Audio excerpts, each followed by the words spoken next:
बिस्मिल्लाहिर्रहमानिर्रहीम। अस्सलाम वालेकुम वीवर, कैसे हैं? उम्मीद करती हूँ आप सब खैरियत से होंगे। आज मैं सालन बना रही हूँ, बहुत ही टेस्टी बनेगा और हम सुरख मिर्च बिल्कुल भी नहीं ऐड करेंगे। एक ऐसी चीज़ ऐड करूँ जिससे हमारा सालन बहुत टेस्टी होगा। आप मेरी पूरी वीडियो देखिएगा। चलें हम स्टार्ट करते हैं। प्याज हमारे हल्के ब्राउन हो गए हैं और मैं लहसुन भी ऐड कर रही हूँ। इसी के साथ चिकन भी ऐड कर दूँगी।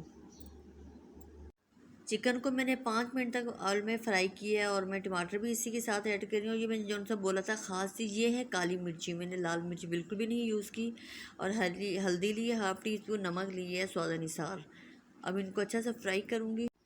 चिकन के साथ मैंने आलू भी डाल लिए थे और 1 गिलास पानी डाला था। हमारे आलू भी गल गए और अब मैं ऐड कर रही हूँ गोभी। 3 मिनट के बाद फिर मिलते हैं, हमारा सालन बिल्कुल रेडी हो जाएगा। ये देखें माशाल्लाह से कितना सालन टेस्टी बना है। आप कभी गोभी के अंदर काली मिर्ची ज़रूर ऐड करके बनाना, सालन बहुत मज़े का बनेगा। अब मैं आपसे इजाज़त चाहती हूँ, मुझे दुआओं में याद रखना, अपना ख्याल रखना। नेक्स्ट वीडियो में मिलेंगे। अल्लाह हाफिज़।